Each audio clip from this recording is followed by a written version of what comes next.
तर नमस्कार, तुमचं पुन्हा एकदा स्वागत आहे आपल्या ईशा क्रिएशनच्या यूट्यूब चॅनलवर. तर आजचा मिनी ब्लॉग आपण स्टार्ट केला आहे वर्कशॉपपासून. तर बघूया मॅडम काय करते. मॅडम काय करताय? आणि काल आपलं बरंच म्हणजे 360 मीटर आपलं खण आलंय, तर ते त्याचं लावण्याचं काम करते.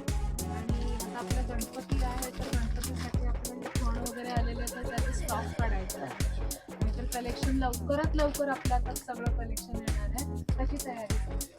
म्हणजे खण बघू शकतो आपण की पण टोटली आलं येल्लो. तर ह्यावेळी मागूनच घेतलं आपण, म्हणजे ऑलमोस्ट बोलू शकतो की बनवूनच घेतलं आहे. येल्लो खूप छान आहे. तर ह्यावेळी गणपतीमध्ये आपल्याला खूप चांगले ड्रेसेस मिळणार आहेत. तर आपलं हे जास्वंदाचे तर रेडीच आहेत, बघू शकता. तर आपण डिरेक्टली आता जाऊ, पोहोचूया शॉपला.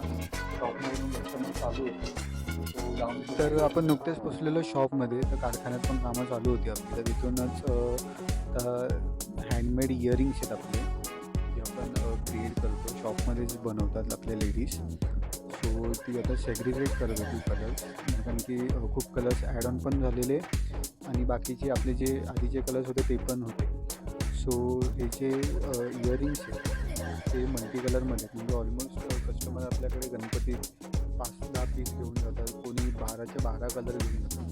तसे तर आता हे जे आपले हँडवर्क आणि मशीन वर्कचे ब्लाउजेस पण रेडी आहेत ओव्हरऑल, कारण की फेस्टिव्ह कलेक्शन आलं आहे. ऑलमोस्ट हा जो बघू शकता फॉलवाला ब्लाऊज आहे आपण हँडमेड केला. परत हे डिजिटल प्रिंटमध्ये ब्लाउजेस पण रेडी आहेत. ते नवीन ब्लाउजेस आहेत. ब्रोकेट पण आपलं ओव्हरऑल शिमर पण आणि डिजिटल प्रिंटमध्ये ओव्हरऑल सगळे ब्लाउजेस फुल ऑन स्टॉकमध्ये आहेत. ऑलमोस्ट चालू झालं आहे. अजून नवीन तर ज्वेलरीज पण आहेत शकता. आणि त्यात आपले जे ब्रोकेटचे ब्लाउजेस होते ते पूर्ण तर बघितलंच आपण. तर कस्टमर आलं होतं, तर कारखान्यात ब्लाऊज घेऊन जायचा होता मला. सो पटकन तो ब्लाऊज घेऊन गेलो, कारण की कस्टमरचं ऑल्ट्रेशन निघालेलं, मायनर ऑल्ट्रेशन होतं. जास्त पण कस्टमरला वेअर करायचं होतं 7 वाजता. सो ही व्हिडिओ कशी वाटली ही कमेंट करून नक्की सांगा. आणि चॅनलला लाईक, शेअर आणि सबस्क्राईब मेन गोष्ट करायला विसरू नका. थँक्यू.